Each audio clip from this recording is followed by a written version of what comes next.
the ongoing dispute between the Office of the Special Prosecutor and the Labianca Company raises a number of deeply troubling questions about the state of governance in Ghana today.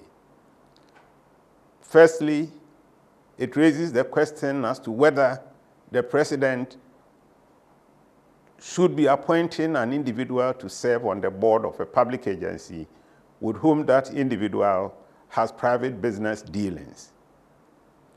And if so, doesn't that set this individual up for conflict of interest?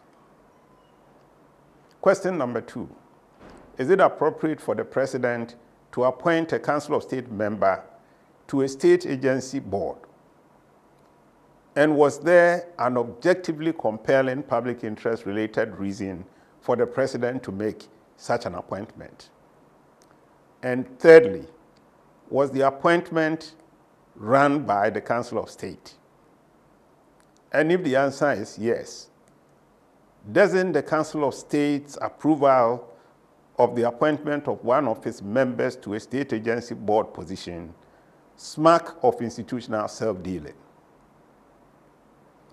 I don't really know what answers will be given to these questions by the authorities that enabled this horrible state of affairs to take place in the first place. But it leads me to two very basic conclusions.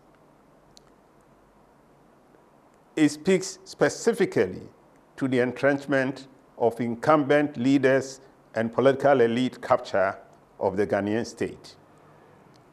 And it also speaks generally to the alarming decline in governance standards in our Fourth Republic.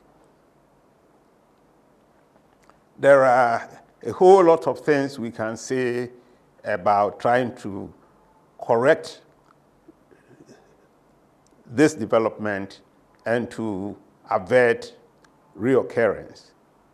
But this is not a time and place for it, other than to say that all of this calls attention to the need for an ethics czar at the presidency, within the executive branch, at the Council of State, and other very important decision-making and public resource allocation agencies and institutions in the country. I hope we can begin to do something to arrest the horrible decline into which our governance and our democratic politics has landed.